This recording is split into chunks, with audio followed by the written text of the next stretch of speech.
Good morning, Zoomers. Hope you're well. Nice to see you. I'm just going to check in with the view. Let's pin my screen so I can see what view you've got. It looks pretty good, I think.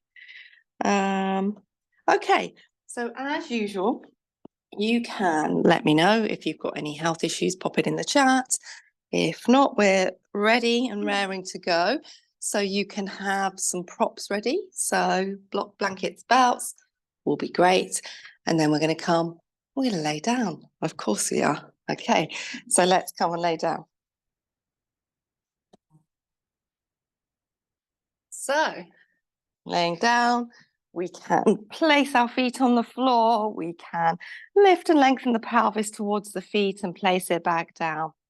And we can take a few breaths. So let the feet just be positioned a little distance from the pelvis. So there's some space there at the back of the knees. We don't feel too tight in the knees. We've got space in the front groin area. And then we're either going to take our arms out sort of wide away from the body. So this sort of like cactus arm type position, or above the head. Or you may rest your hands on your torso. So you can bring your hands to your rib cage, to your belly, to your chest, wherever feels comfortable.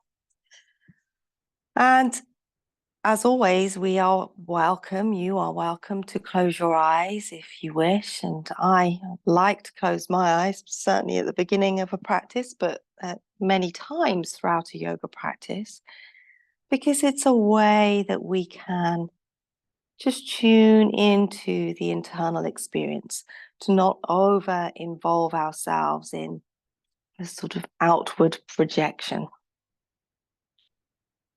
Now, this is not to say that we have to have our eyes closed. We can, of course, have our eyes open, but if they're open, we keep a softness to them. And it's not to say that we're not relating to the space around us, because we are definitely doing that. But what we're not doing is allowing things to feel separate as distractions.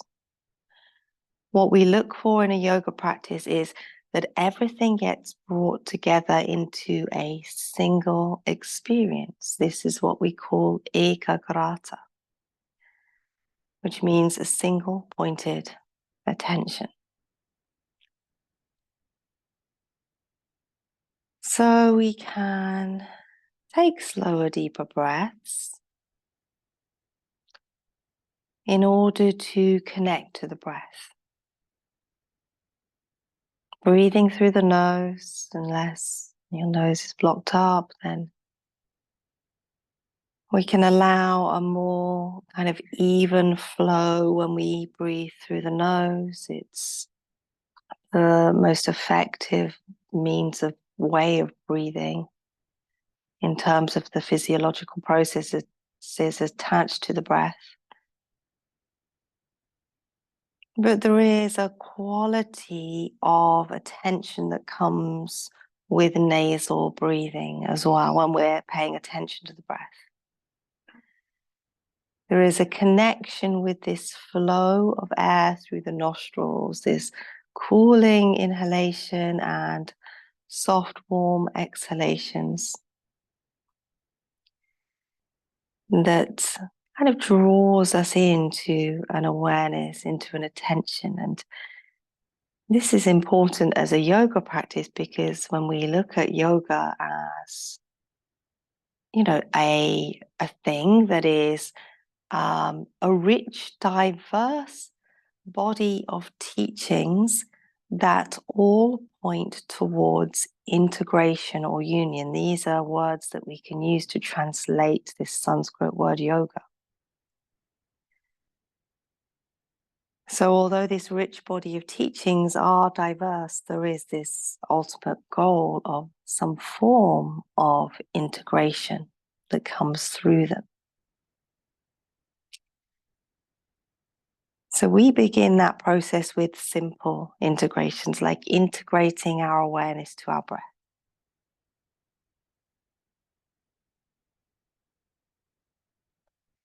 Now, we can integrate parts of the experience of the body with each other too. So we're going to feel into the forehead softening and feel into a response at the belly from that. So as the forehead softens, maybe we can tune into a mirrored response through the belly. As we release our jaw, we can tune into a mirrored response through our pelvic floor.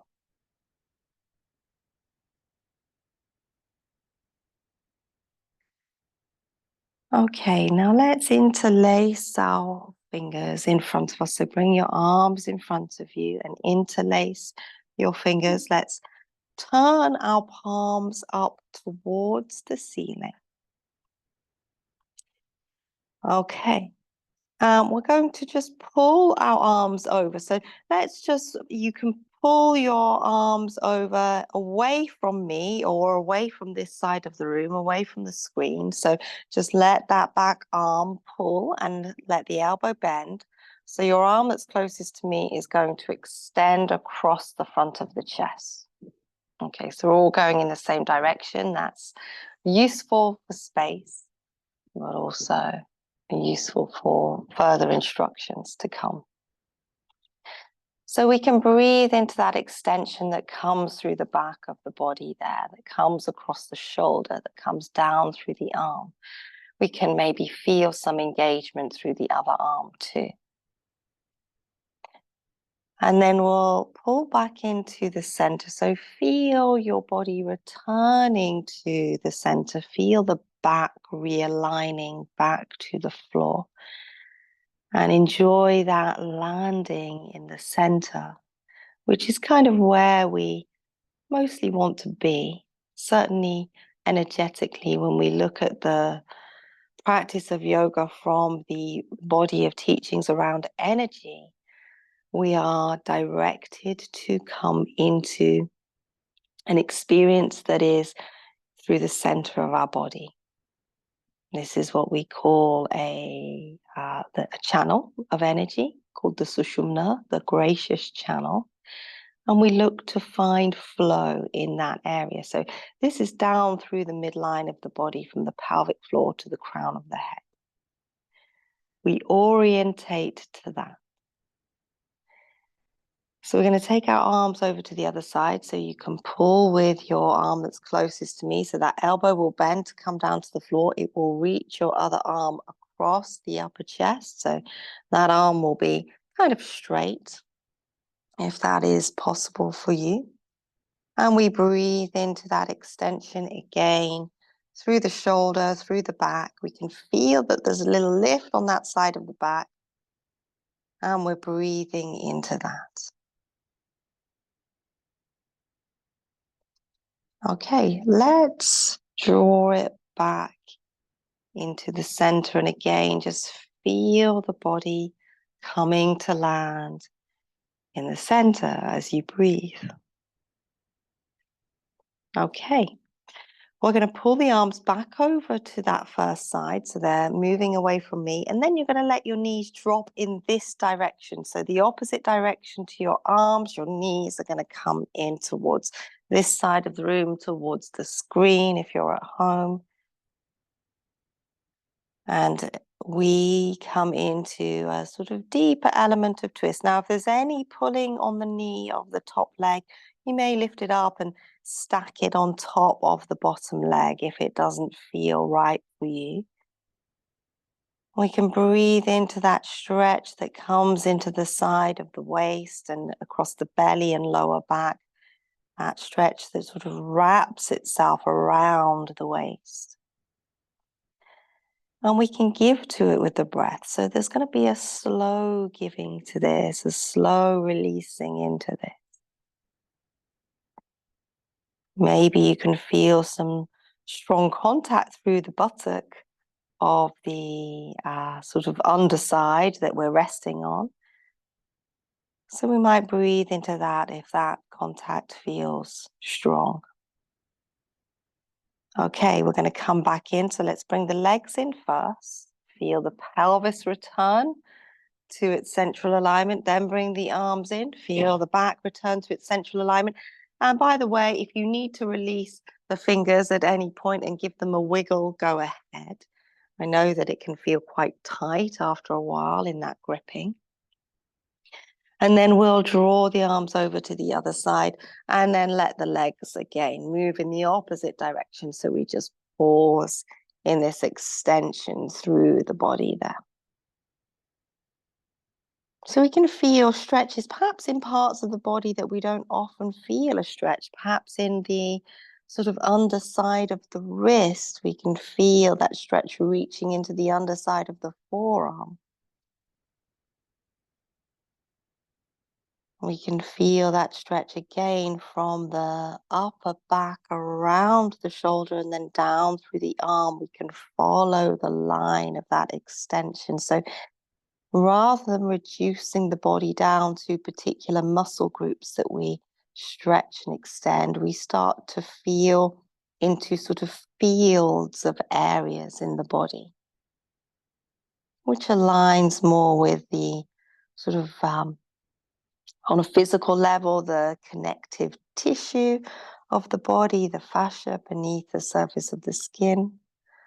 On an energetic level, we have kind of fields of flow or winds, vayus. So we move into these particular areas of the body and feel into a wider, broader area. Okay, let's bring the legs back in. And again, just feel that slow return of the pelvis into sort of squaring up against the floor, and then return the arms in, feel the back into the center, release the hands, give them some movement, give the fingers a little bit of movement, wiggle through them, roll through the wrists, roll through the arms.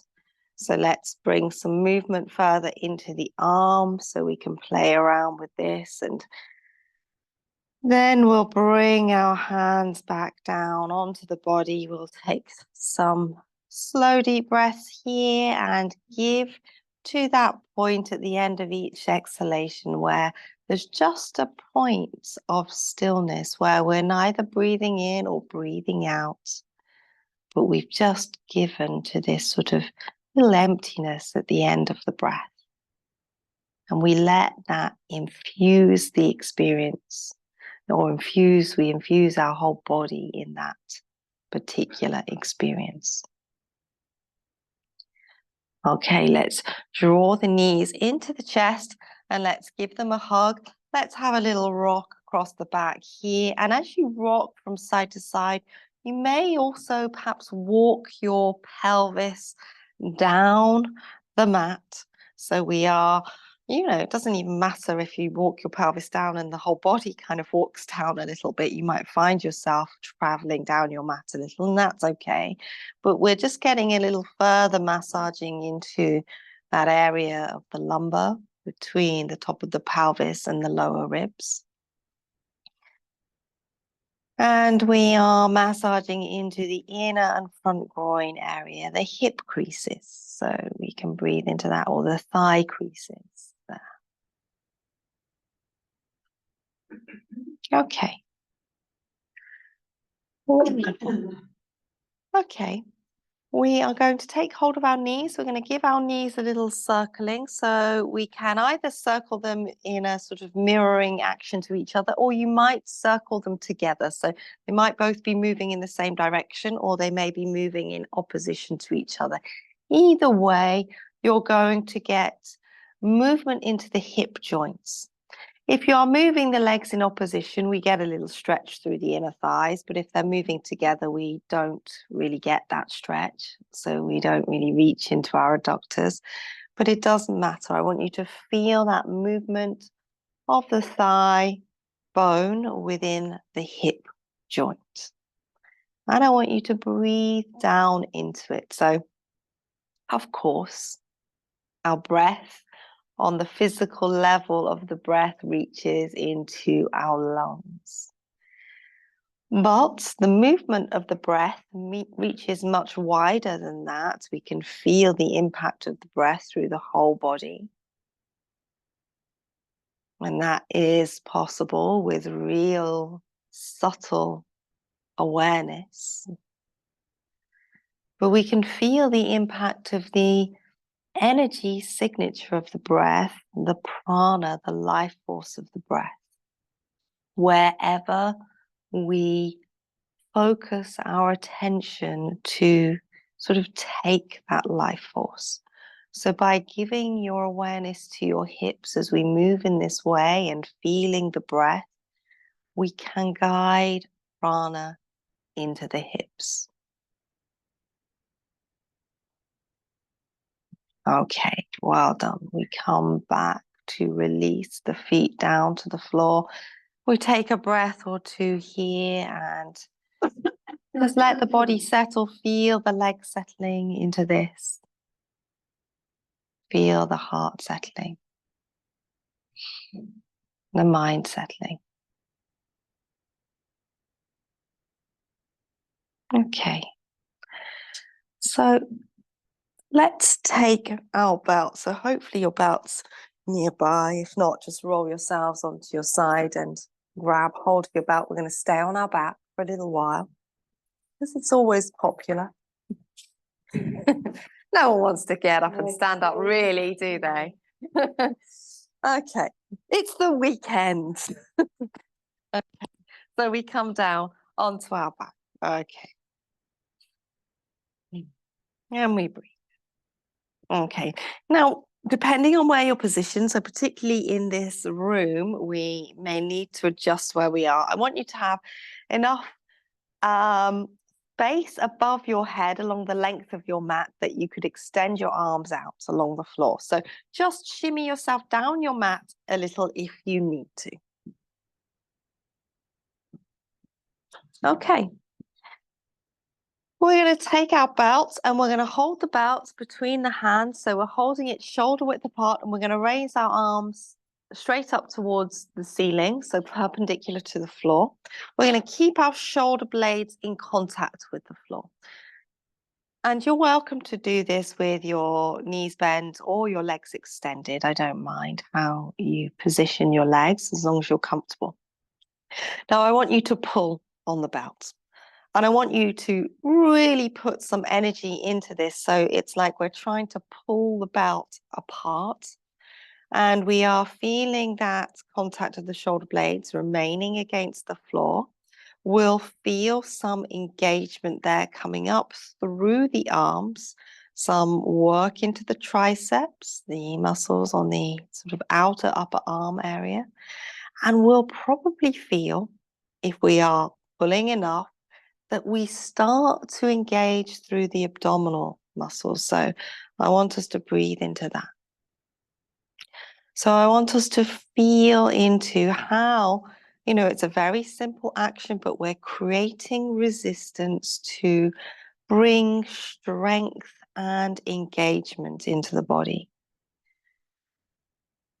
And of course, that's obvious why we might do that on a physical level, but we do it on a level, how this becomes yoga is, it is a means of pulling our awareness into this so we can experience Hatha Yoga Nushasanam. The teaching of yoga is now, so we are able to drop into our current experience fully.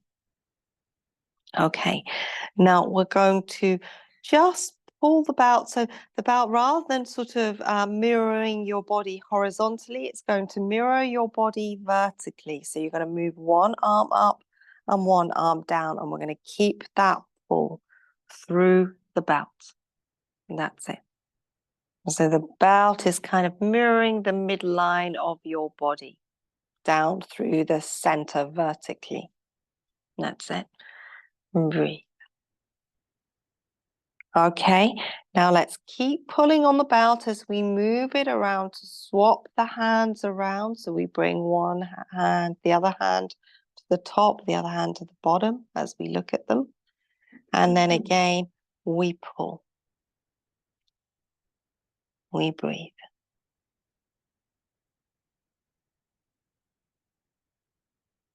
Okay, let's draw it back to that horizontal position. Take a deep breath.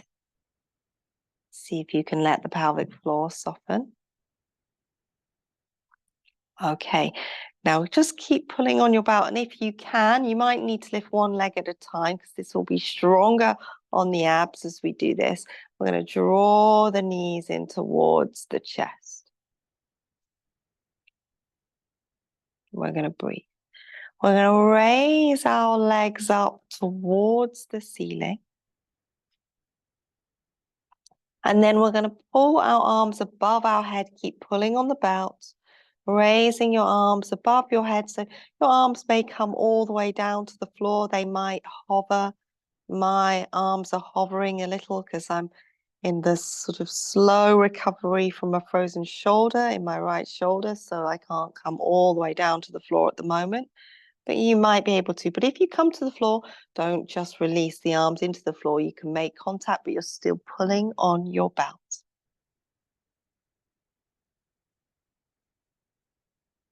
Okay, now let's bend the knees and tuck them in towards the chest again. Let's draw the arms back and then just keep going until you bring the belt there in front of the shins, and we're going to just hold the belt there. In fact, we're going to draw it down lower towards the ankles, and we're going to slide the belt through our hands so we can bring the feet down to the floor. So the feet are relatively close in towards the buttocks now. We tuck our shoulders under, so we are drawing the shoulder blades down the back, and they will draw in towards each other a little to open the chest. Our feet can be a little distance apart, so they're not resting against each other. And then we're going to lift our pelvis. We're going to lift it just enough so we're just up off the floor, and we can have a little shake across the hips. We can breathe. We can loosen through the lower back. And then we're going to keep pushing through the feet, raising the body up. So lifting the pelvis up, and again, there may be a little more tuck under of the shoulders that we bring to this. So we're lifting into a Setu Bandhasana. This is a bridge pose here. And we're breathing into it. Now, as we lift up through the pelvis, we feel that we reach forwards into the knees as well. We feel that we lift the rib cage up kind of towards the head. So there's an extension there that comes through the front of the body. You can obviously release down anytime you need to. We breathe, and we may notice that this feels a little stronger on the thighs using the belt in this way. We often do this without a belt. So we can breathe into that. So again, we're positively using resistance through our belt to bring more engagement to the body. Okay, let's slowly roll ourselves back down. Release the belt. Just step your feet a little further forwards. You may give the fingers a little movement. Maybe that gripping of the belt sometimes can feel quite tight through the joints of the fingers. So wiggle out your fingers, shake out the hands. Rest your hands on your belly. You might need to lift and lengthen your pelvis forwards and place it back down to bring a little length to the lower back muscles. Not trying to flatten the lower back to the floor though. It will still feel light because we want the natural curve of the lumbar. And then we take a deep breath. Let's enjoy that. Let's all take a deep breath and see if we can find enjoyment in a deep breath, a single deep breath, and give to that exhalation. And then allow your breath to just carry on as it wishes to breathe itself.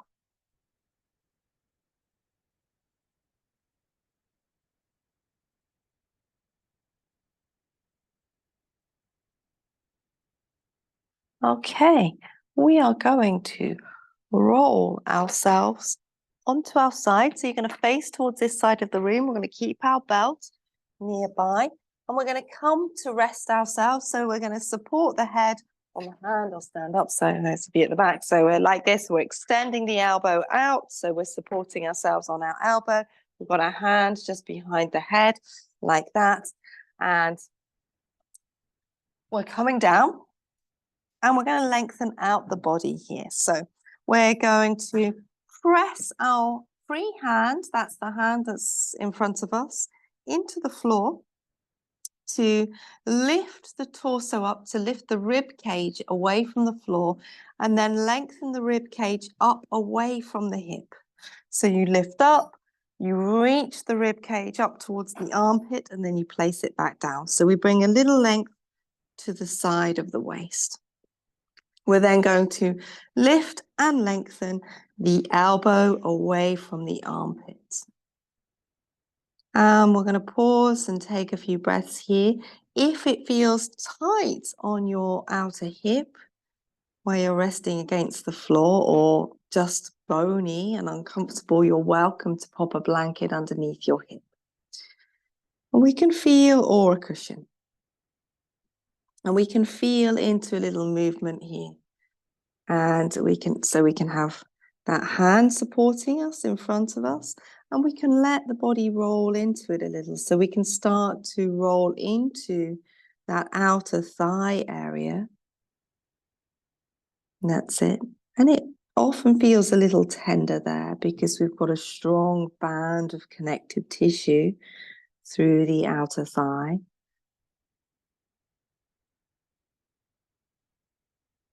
So we can massage that out as we breathe. Okay. Now we'll come to pause again here. And we're going to bend that top knee. We're going to circle that knee up towards the ceiling and bring it back down. So we are essentially moving our hip joint here between external rotation on the way up and then a little internal rotation on the way down. If we kind of let the knee turn, so we kind of almost dive the leg back down to the floor, so we can feel that we're moving through that range of both internal and external rotation.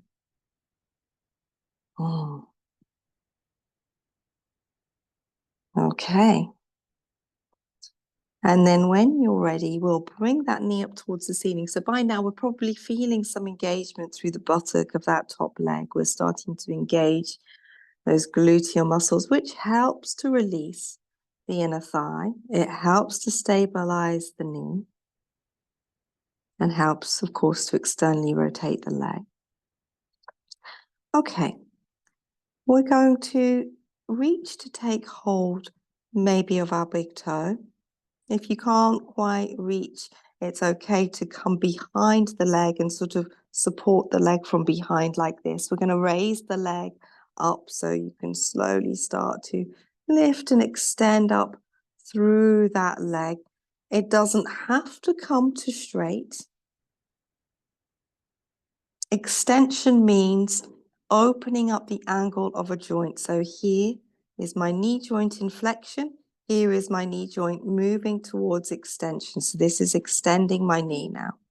So it doesn't have to be in full extension. It depends on, how our body feels at 10 o'clock on a Saturday morning. It might not want to be in full extension, and that's perfectly fine. Because we are purposing these actions again for integration, again for awareness, for bringing our whole experience into this single moment that we call now. So it doesn't actually matter what we do with the body, it just matters whether or not we're relating to it, whether there is a relationship with that action, whether there is awareness in that action. Okay.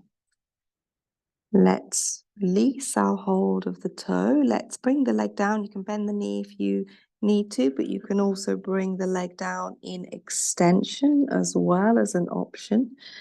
We're going to pause. We're going to breathe. If it feels tight around the hip, just bend your knee and bring it to the floor. That will bring a little space there, so it can, and you can even give the buttock a little pat down, a little rub if you need to, or sometimes people like to give it a little thump. That's it. Because we're going to raise the leg up again in the same way, but this time we're going to use a belt. So I want you to bend the knee and I want you to just take that belt around the foot. So even if you can extend the leg up to straight and take hold of the toe, we are using a belt because we're going to use some resistance through the belt. So we're going to raise the leg up and then we're holding the belt. So we're giving ourselves a little bit of length on the belt, and then we're going to let the leg kind of pull away. So it affects our balance a little more when we do this. So you might need to bend that bottom leg to support yourself if balance feels tricky. But I want you to allow the foot to kind of push into the belt like the leg is trying to draw away from you. So you're going to get this pull through the arm, and you're going to get a different kind of engagement and stretch through the leg. And breathe into it. So just notice how it's slightly different to last time. For some of you, you may have had your knee bent. So we do have the leg in extension. Even if we need much more length on the belt, that's fine. This can be done at any stage. In fact, we still get the same level of resistance with more length on the belt than we will if our leg is higher up, because it's all about this push of the foot into the belt.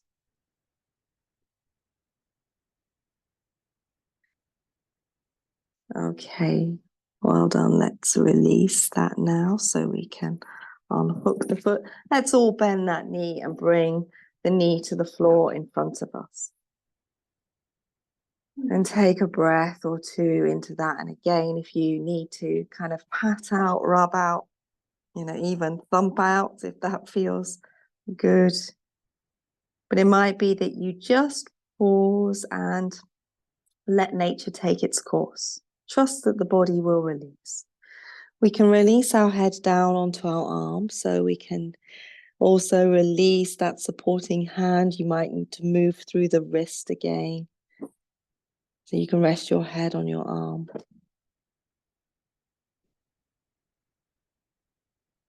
Okay, let's bend up both knees. Let's push our hands into the floor. Let's bring ourselves up and let's switch the body around to the other side. So we'll do the same again on side two. So again, you're supporting your head in your hand. You're extending that elbow away from you.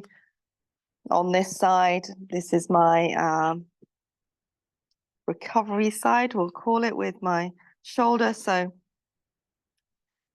you'll notice that my elbow is further forwards, but that's okay because we can always adjust our postures for our own body. Again, we can use this free hand to press into the floor and lift up the rib cage, lengthen it up towards the armpit and place it back down. You may lift and lengthen your elbow away too, if you have that space to do so. We can use this free hand on the floor in front of us to roll into it and roll back. That's it, a little play with this. A deeper breath or two, and let's just reach into the body now with our awareness. So notice what it is you feel, where you feel sensation, where you feel stretch, where you feel space. Observe which parts of the body are really clear in your awareness. And then seek out the parts that are less clear in your awareness. See if you can shine or light on those parts that might feel a little duller or a little harder to reach. So we look for what is called upeksha in the body, which is an equanimity through the whole body. Okay, we're going to bend that top knee and we're going to circle through that knee. So that's it. Breathing.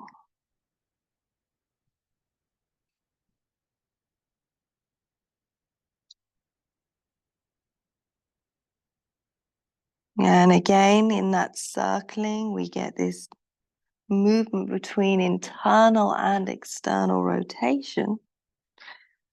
And that engages all three of the gluteal muscles when we move between internal and external rotation. So we'll start to get that little kind of dull, achy sensation that comes into the buttock. And then when we've got that, we can rotate the knee up towards the ceiling. We'll take our arm in front of the thigh if we can reach to the big toe and hook it if that's difficult to reach. And the moment you take your arm behind and then you raise the leg up and you kind of support the leg there from behind, so you can wrap your hand around and just catch hold of the calf. Okay. So we're lifting and extending and we're breathing into it. We can keep that top shoulder soft. So notice if there's any hunching up towards the ear and release it down. So there's sort of space that's brought into that area at the top of the shoulder and the base of the neck. Keep the breath really steady.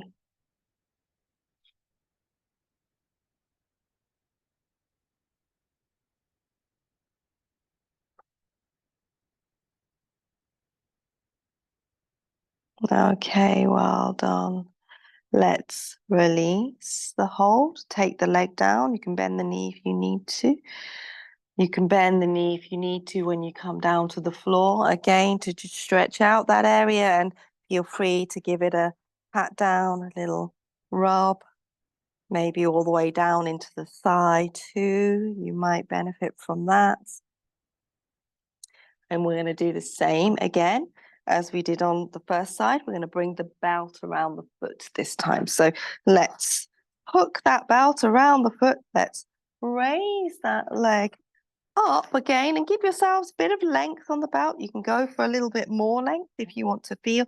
That may even help with balance, having a little bit more length, moving the leg further away. And then we kind of pull on the belt, but we also push into the foot. So we make this dynamic resistance through the belt to help bring engagement, to help release through the shoulder, to draw that arm away.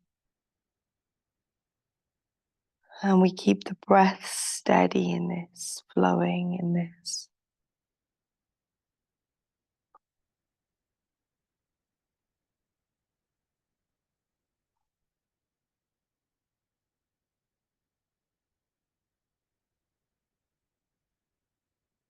Okay, wonderful. Well done. Let's ease it off. Let's release the leg. Let's bend the knee. And again, any movement that you might need there, take a little bit of movement.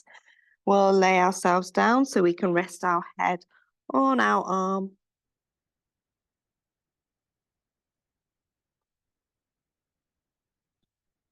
And then when you're ready, we're going to bring ourselves up. So we'll bend up the knees, we'll lean forwards, we'll walk the hands in towards us. Well done.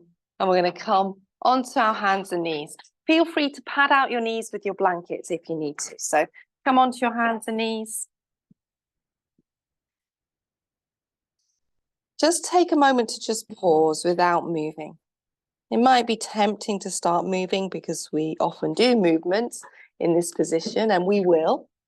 But I want you to just pause and observe the slow release from those movements, the previous asana.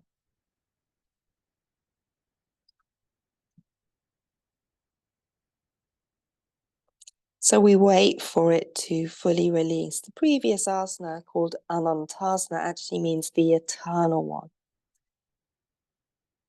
So what we can kind of take from that as a teaching is that, we want to follow the influence of it, this sort of eternal element of that it's still at play here in the body now, and that will be that we can feel more overt feelings of release out from that posture, offering us into the space that is there at the end, which is the eternal experience. It's the experience we can always come back to. Just sometimes it's a little hidden. But a yoga practice guides us back to that spaciousness. Okay, now let's start to pick up some movement in the body. Any movement. It might be just movement through the hips. It might be rolling through the spine. You may be moving up and down your mat. You can just play and let your body intuit the maybe flexion through the spine, both forwards and backwards and side flexion. Just feel it out and trust you know how to reach into your body. You know how to connect with your own experience here. Sometimes there is a lack of confidence or, doubt that we have in our practice, samshaya, this is. But what we want to move into is that confidence, that trust in our practice, the faith in our practice, shraddha. So this is the counterbalance to the doubt that we sometimes feel. And particularly, we obviously invest in coming to a yoga class with a trained yoga teacher because, the yoga teacher knows what they're doing. And hopefully that is true when we go to a yoga class. But actually what we need to know is that we know what we're doing too. You know what you're doing here. You know how to reach into your body. You know how to connect. It's innate in our humanness to be able to do that. So let's find that trust so we can do that. And this is why I always say that, I'm happy when I'm teaching any kind of yoga posture. If I see someone exploring it in a slightly different way, that's not just coming out of a pattern of behavior because that's how you've been taught to do it or how you always do it, but when there's a real intuitive exploration coming in, I really don't mind when, people are sort of exploring further or doing something that I haven't instructed, if it's coming out of that place of deep listening. That's kind of the truest yoga we can move to. Okay, we're going to pick this up anytime you're ready. If you're ready, I'm really happy that you can stay here on your hands and knees, moving, or even just being still, whatever you need. But we may pick it up into a downward facing dog. So we can push up, we can reach up. So your hands are shoulder width apart. Again, I'm just making a slight reposition for my body, for my shoulder, but you will have your hands shoulder width apart and you will deepen down through the hands to feed, lift up through the body. We can lift our heels to start with. And I actually would even recommend that some people keep their heels lifted to really assist that tilt of the pelvis. In fact, sometimes we need to counterbalance the urge that is to push the heels down. The heels may make contact with the floor, but they only make contact through the process of release, not through a process of pushing or a desire that we think that's what downward facing dog or a good downward facing dog is, being able to get the heels to the floor. A good downward facing dog is when you are fully engaged in the process. You're feeling it, you're breathing it, you're living it. And that doesn't matter ultimately. But in fact, I would say for 95% or more of people, the heels won't ever come down. And that is partly to do with the anatomy of the feet more than anything else. Okay, let's come on down and bring the knees to the floor. Let's sit back in an upright seated posture, Vajrasana. So we rest our hands in our lap. We can take support if we need to, block between buttocks and heels. We can rest our hands in our lap. We can let the shoulders release. We can find the breath.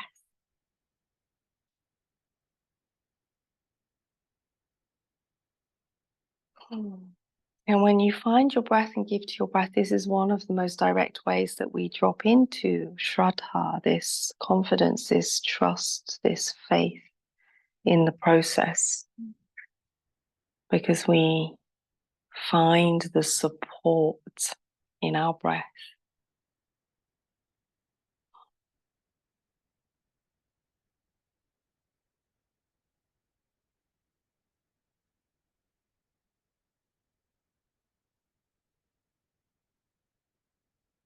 Okay.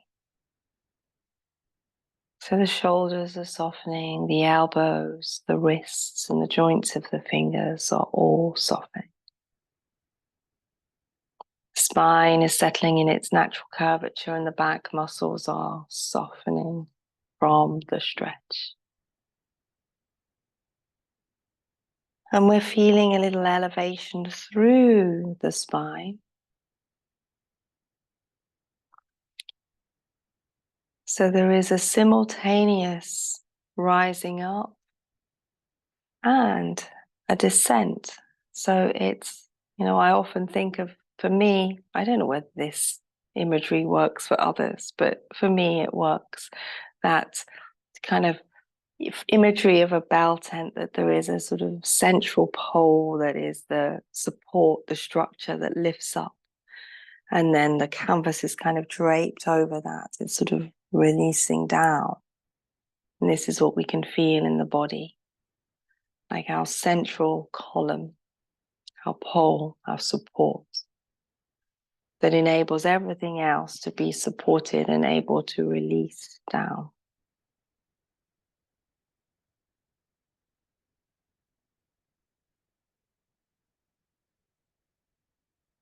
Okay.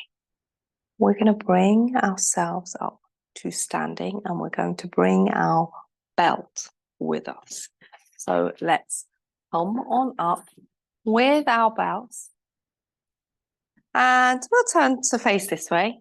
So we'll turn to face the front, and we're going to come to stand on our belts. So we're going to have the feet about hip width apart. And we're going to stand on our belt. So we've got the balls of the feet on the belt. So we don't want it to push up into the arches, because we want to really feel into that contact through the feet. Now, we're coming into a variation of Tadasana here.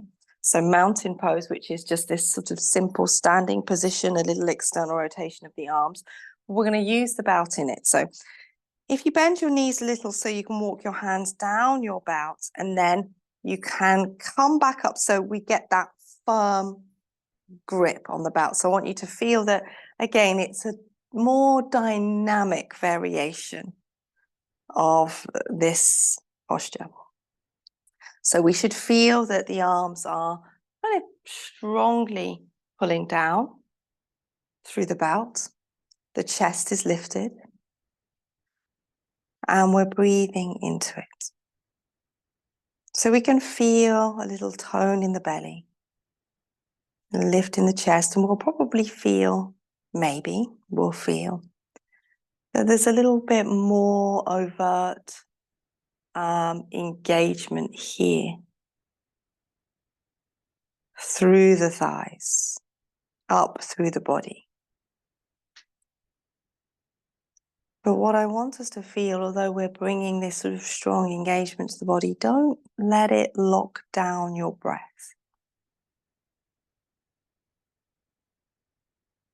Don't even let it lock down the body. So although we can feel the body in strong engagement, it's still free to move. I find that I naturally want to have a very subtle sway in this, from side to side, and keep feeding the movement up through the midline of the body. I want to keep my breath in flow.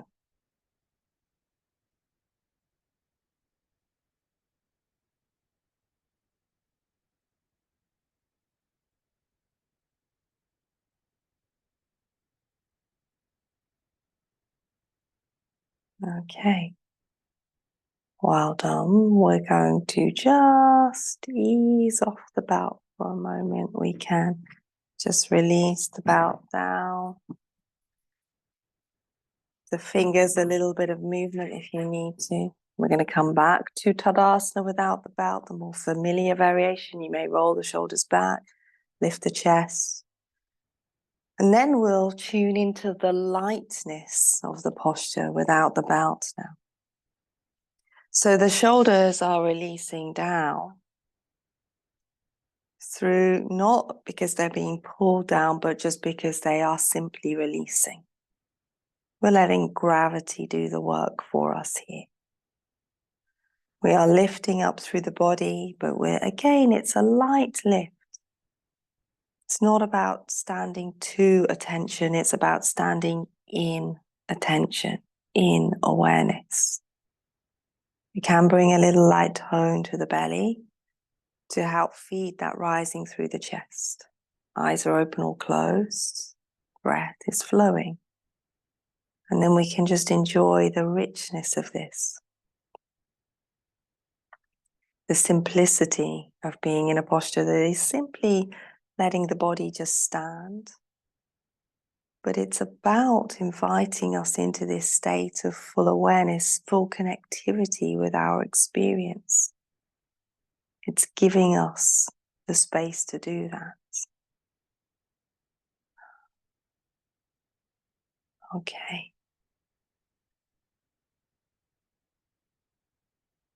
Well done. We're going to ease it off. We're going to bring our feet in towards each other. And we're going to sit down into Utkatasana. So this is sometimes it gets called chair pose, although it doesn't translate as chair pose. It translates as fierce or squat. It means those two things. So it is, we bend the knees, we sit down, almost like we're about to sit on a chair, but we're going to keep the body in its kind of natural curvature. So we're not going to overly stick the bum out, neither are we going to try and tuck it under. So we're going to just let the body move with the tilt of the pelvis. So we keep this little lift of the chest. We might have a little wiggle across the hips. And then you are welcome to raise your arms up to keep that extension with the line of the body. So that's it. And we can play, we can move, we can bounce a little if we need to. And we can take some deep breaths. So we feed a lift up through this zigzag line of the body from the feet. So again, there's a resistance here with the floor. There's a sort of pushing down to lift up through the body.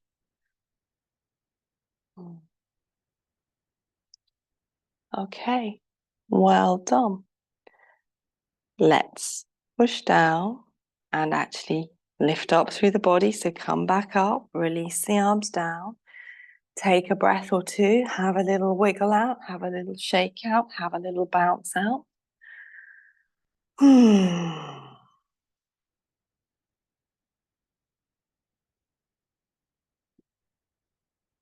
Okay, and then let's come to stand on our belt again. So underneath the balls of the feet, we'll have a little bit of space between the feet, just so we don't get that sort of crushing action between the feet. So we're bringing them close in towards each other. We've got our belts either side, and we're going to sit into Utkatasana and do the same thing, pulling on the belt like we did in our Tadasana. Okay, so we're going to bend our knees. We're going to sit down, walk your hands down. So you can come fairly low with the hands. And then we want to get that lift up through the body. So again, let the body align with the pelvis, tone the belly. pull on the belt and breathe. Okay, so we can even let the thighs mirror the feet. So if there's a little gap between the feet, we can have a little gap between the knees, okay? And we breathe. So we're pulling on the belt, almost like you're really trying to lift the body up away from this, but it's not quite lifting. So we're going to get a stronger engagement through the thighs. And again, a little stronger, maybe engagement through the belly. Keep the breath flowing. Keep the chest lifting.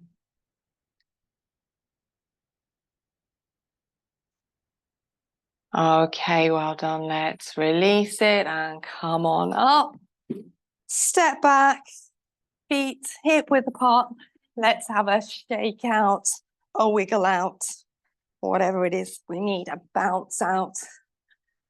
And then let's bring it back to stillness when we're ready, when you're ready.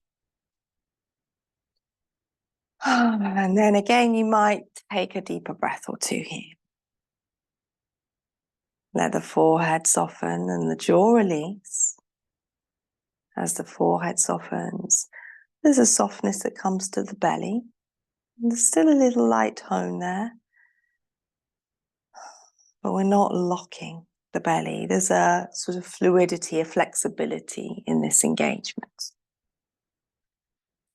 As the jaw releases, again, the pelvic floor can mirror that, but there can be a little light engagement that's able to come in and out. It's flexible. The guides lift up into the center of the body.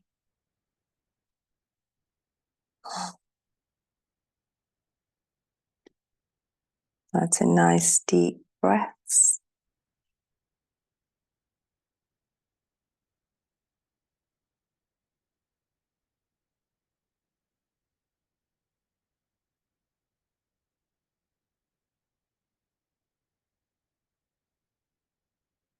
Okay, well done. We're going to take a wide stride. We're going to have 2 blocks in front of us. They can be flat blocks or brick blocks. We're going to pop them on the floor in front, and you can slightly stagger yourselves here on your mats in the room. So if we start at the people at the front with Sally and Candice, if you go to one end of your mat and take your legs wide, then the person behind you can go to the other end of their mat.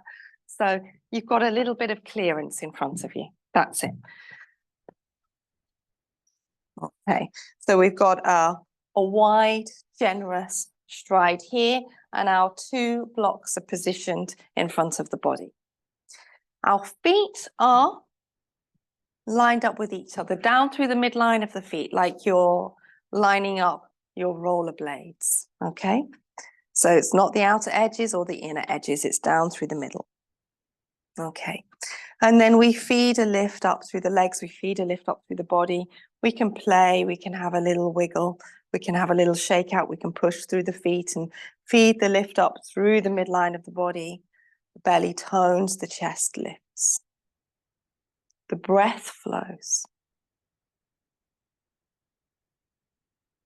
Okay, so we're going to take a little tilt forwards from the pelvis. So tilt over the top of your thighs, bring your hands onto your blocks. So the blocks are positioned beneath your shoulders. So coming forwards with 2 blocks like this is helpful for staying nice and broad across the collarbones.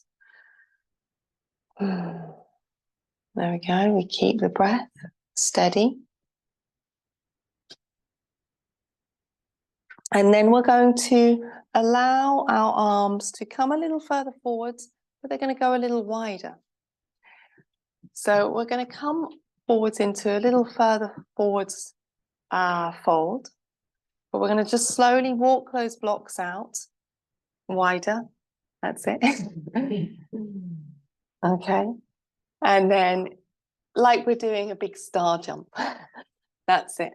But obviously you stay within the realms where you feel like there's still some control there. Okay. You don't want to feel, I don't want any starfish splatting on the floor. Okay. So we're reaching into that, we're breathing into it, and you can allow yourself to kind of pull back into the pelvis a little. So we bring extension to the torso and the arms. You can, of course, move into it if you need to move across the hips, bend the knees alternately. You can take deep breaths. And what we can feel in this wide, broad shape here is that we've got these 4 broad points of the 2 feet and hands that can feed up through the body into a central point. And the same again, we can feel from the center, we can reach out into this broader space.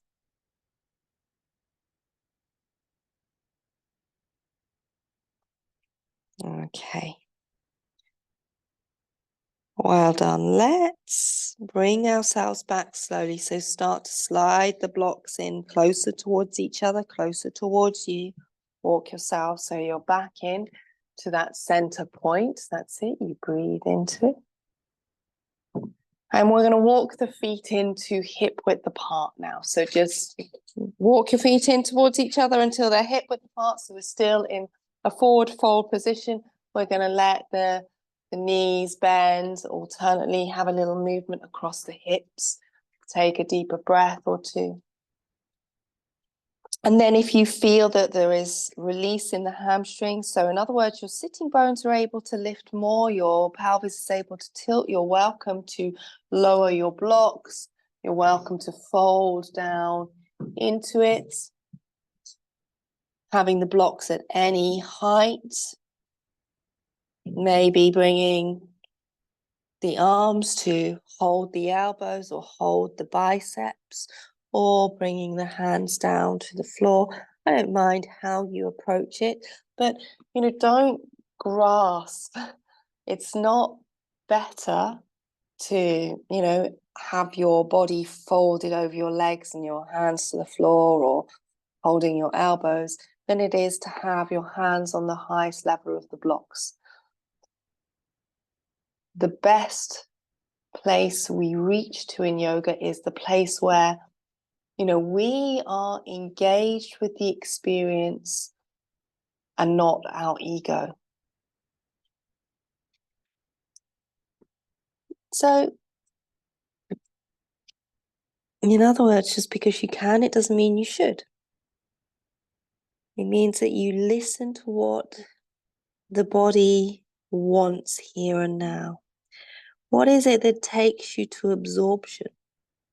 What is it that helps us to move through this process of samyama yoga, which is the process of moving from dharana to dhyana to samadhi? In other words, from focus to meditation to absorption.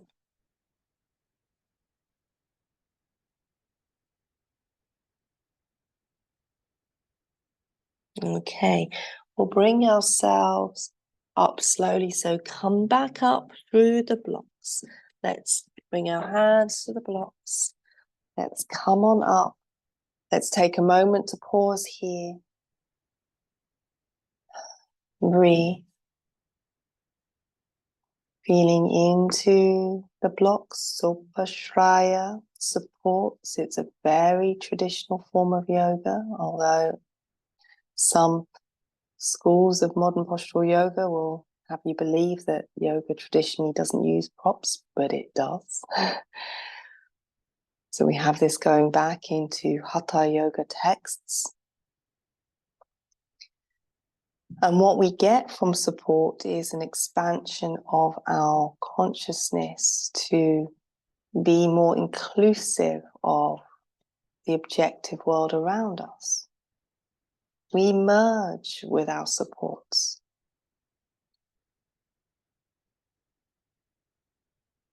So just take a moment to feel into that, how with your hands on the top of your blocks, you can actually feel the other end of the block in contact with the floor. Your awareness, your consciousness expands into them. This is, real yoga. The merging. Okay, well done. We're going to bend our knees and we're going to come down. So you might walk your feet in closer together to just feel a little more stable. You can come down. We're going to sit down. So we're going to come all the way down. And we're going to sit in a cross-legged posture. Sukhasana. Su meaning ease, ka meaning space, sukha meaning ease or goodness or even happy. So it's a happy pose. So let's bring our knees to align with our feet. So we can have this little gap between the legs. And then we can draw the buttock flesh out and back to just help that anterior tilt of the pelvis so we can sit nice and lightly through the lower back. We can rise up. And then if you feel collapsed at all, or if it feels tight through the hips, the groins or inner thighs, raise up your seat, sit on a block. Take support under your shins if you need to with your blanket. And then again, what we can do if we're using support, it's a way of transcending a sense of separate self. We reach out into our supports. The floor is a support. Our yoga mat is a support. Our breath is a support. So we can bring our hands there to rest on the knees or to rest on the thighs. Elbows beneath the shoulders, and the shoulders are broad. They are the extension here of the collarbones.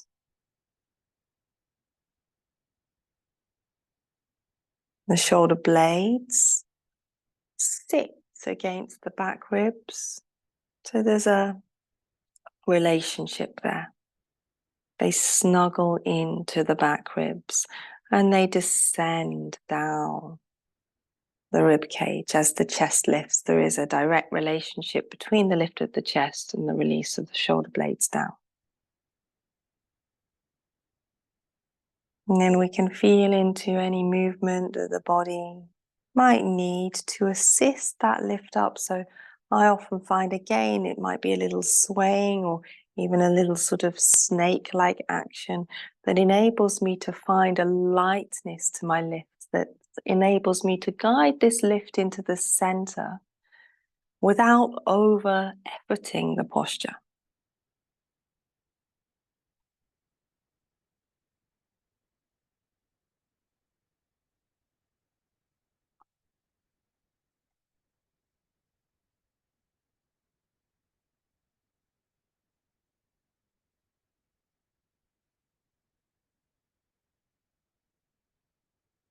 Okay, now we are all going to take a little movement together and we're going to circle around the pelvis.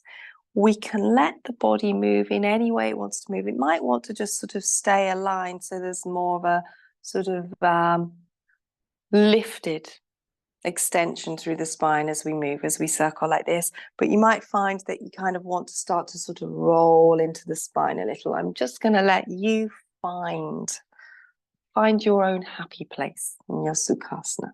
So we'll roll ourselves around in any way that the body wants to move. So, let that instruction, let it be a visceral instruction. It kind of just arises. As we do all the time, we're moving our body without thinking about how we move it. And this is kind of one of the sort of paradoxes that almost happens with yoga. Yoga is supposed to be this practice of integration, but as soon as we stand and come onto our yoga mat, we almost start to separate the mind and the body by overthinking it. And what we want to do is let it sort of intuitively merge together.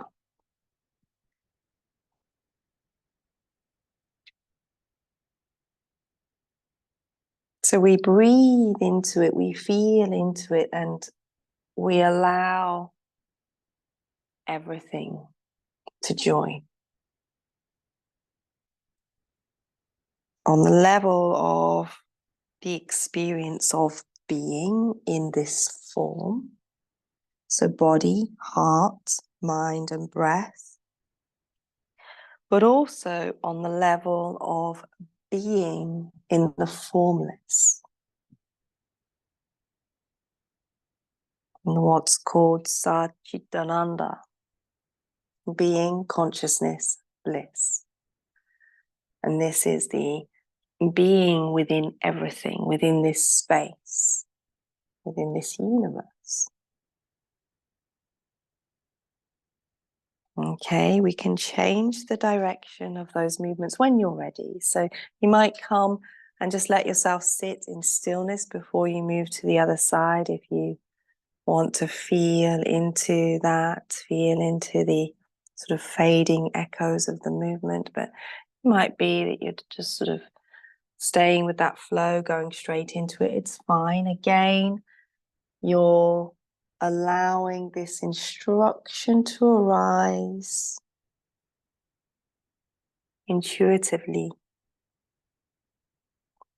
Pratibhadva sarvam. Pratibhadva sarvam. This is a sutra from Patanjali, author of the Yoga Sutra, a sort of seminal text about yoga. And so this is from 400 Common Era. And this particular aphorism translates as, when we kind of come into our own intuition through this process of focus, meditation, and absorption, when we allow intuition, pratibha, we come into a state of all-knowing. So it guides us into that state of it's like the knowing of everything. It's the knowing of ourselves within that heart of everything.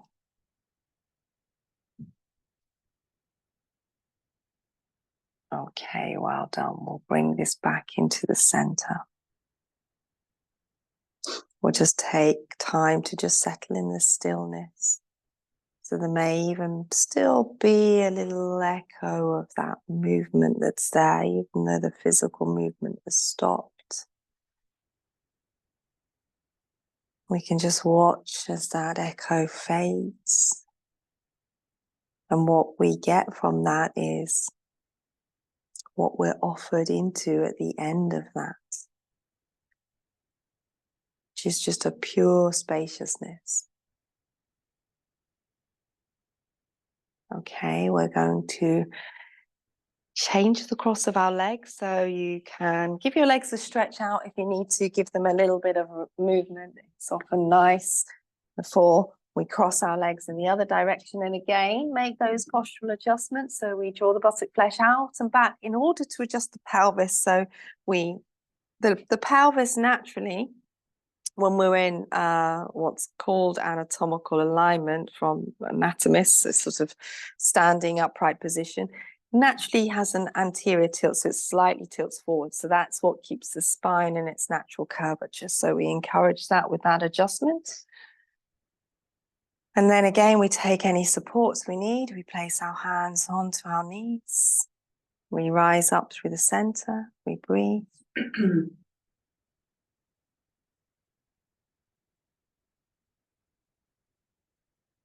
I'm going to attune to the breath. And we're going to follow the breath through this flow of entering in through the two nostrils. And then we're going to feel that point where the two streams of air through the two nostrils kind of merge, at the back of the nasal cavity. And we're going to feel that merging as an invitation to draw the breath down through the center line of the body. So it kind of comes in from these two channels. And what this can represent, can mirror in yogic body philosophy. I talked about this central channel, which we're guiding our breath towards. There are two side channels. So there are many, many of these energy channels through the body, depending on what text we're reading. Most commonly 72,000, but also we have 250,000 or 350,000. And then actually in some of the earliest texts, we have like over 1 million channels listed. It actually doesn't matter. The yoga texts actually talk about the channels as in a way that we sort of create them, we visualize them, we bring them into being through our attention. But coming back to these 3 channels, these are the sort of primary channels. And the 2 side channels are often represented by the nostrils. They're often said to terminate at the nostrils. And energy is often, kind of flipping back and forth between these side channels. But when we are most centered is when the energy flows in the center. So this is what we're feeling into now, this sort of guidance towards the midline.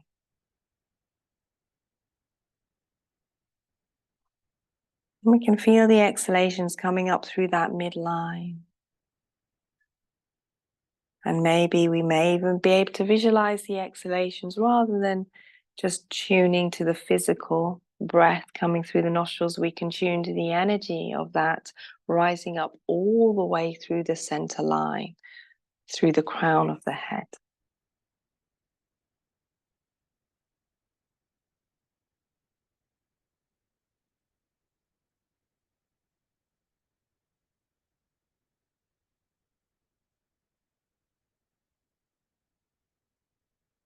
We'll just take a couple more breaths in this way.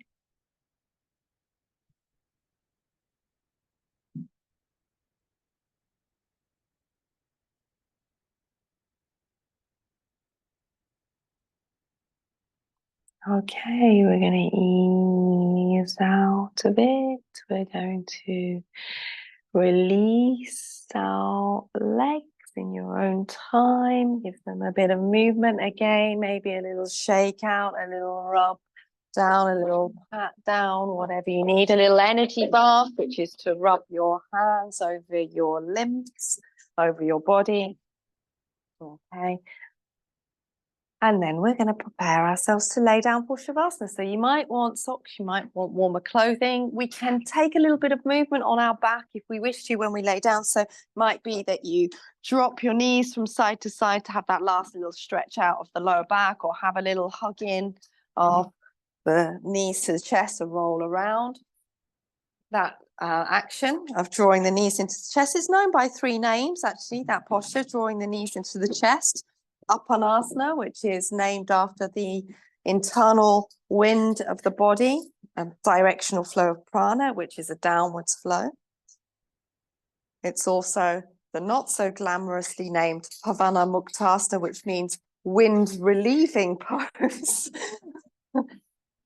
which hopefully it won't be too relieving. And also Drishadasana, which means the millstone pose. So that's a reference to rolling around on the back. So you can imagine it's like, that's my favorite term for that posture, because I like to sort of think about almost like grinding out the grain. Okay, so we've all got, I think you've got little soft cushions, which you might have underneath your head. You've got eye pillows. If anyone hasn't got one and wants one, let me know. You've got blankets, and if anyone wants a bolster behind their knees, yes, okay, I'm going to start bringing them round.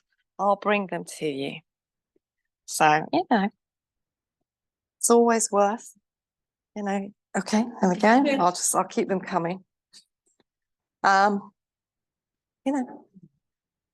We can allow Shavasana to be a luxury. Doesn't have to be an austerity, although we do have a history of austerities in the yoga tradition.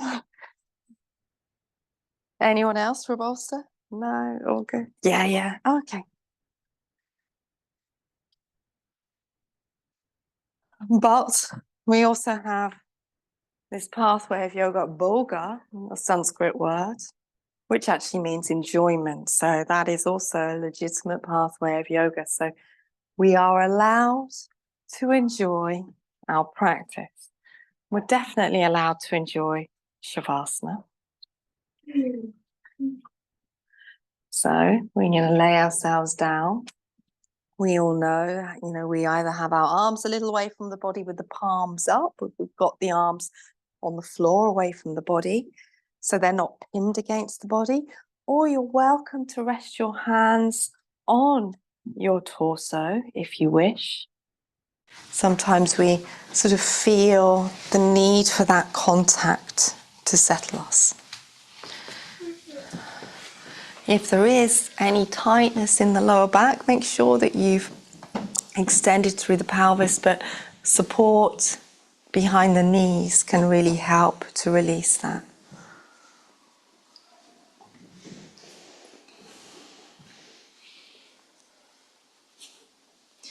And then we close our eyes, we take some slower, deeper breaths.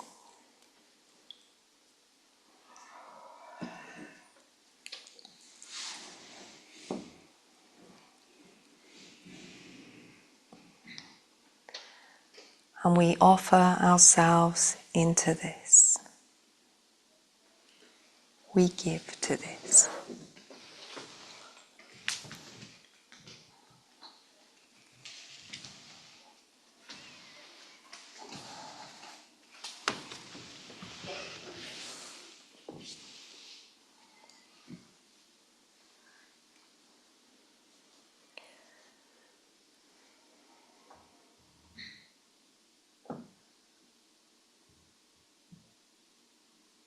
So interestingly, there is nowhere in historical yoga texts where Shavasana is used as a posture to close a sequence of asanas. But it has become the norm. And I personally love to reach into the traditional teachings of yoga. I am a bit of a yoga nerd in that way, but there are elements of modern postural yoga that I think are really good. And I think the practice of Shavasana at the end of an asana practice is really positive.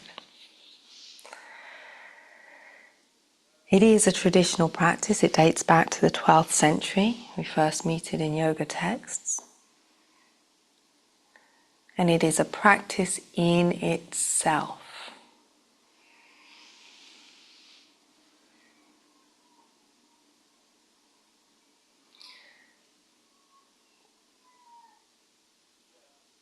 So it is a total act of surrender. It is described in its earliest introduction as a practice of laya yoga, which means the yoga of dissolution.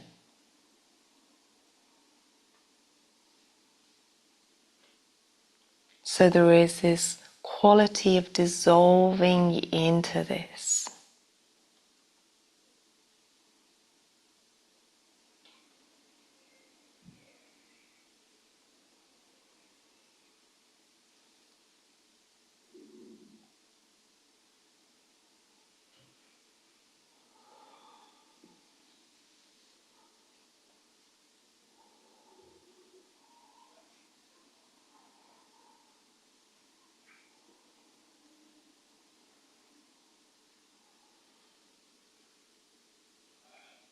And what Laya Yoga is usually focused on primarily is the dissolving of the mind.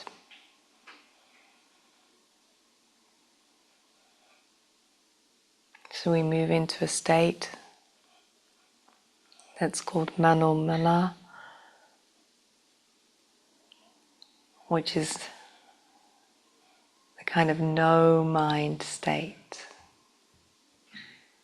So it's a state of spacious openness.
take a slower, deeper breath or two here.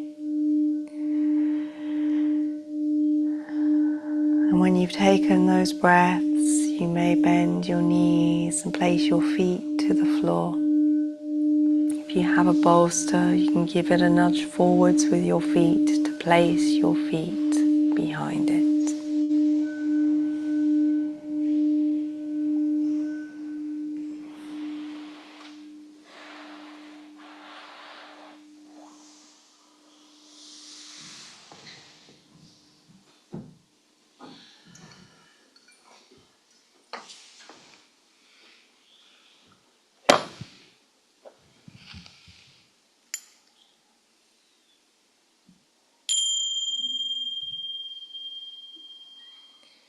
You may then gently roll onto your side to face away from me, away from the window, away from the screen.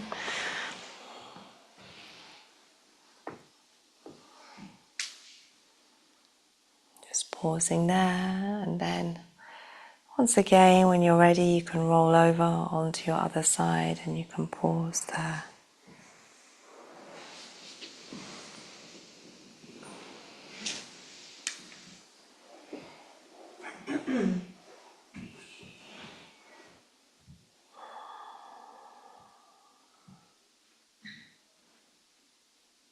Okay, and then in your own time, you can just slowly bring yourselves up, maybe with a little movement, a little stretch out, a little wiggle of the fingers, whatever you need to do, a deep breath, a little rub of the hands over the body. Come to sit, and we're going to close the class together. So sitting in any comfortable seated posture.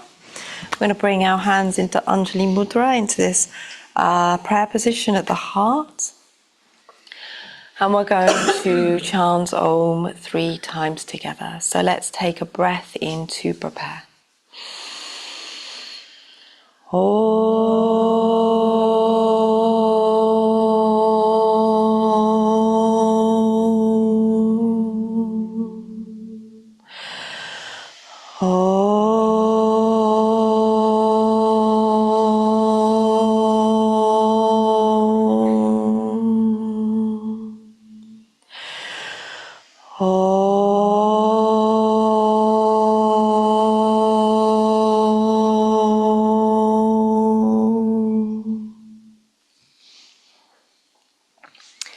Thank you all very much. Namaste, Namovaha. Reverence to you all. Thank you. Lovely to see you all. I hope you all have a lovely day, and I'll see you soon. Thanks, everyone. Thank you, onliners. Lovely to see you. Have a lovely day, and I'll see you soon. Bye. Lots of love.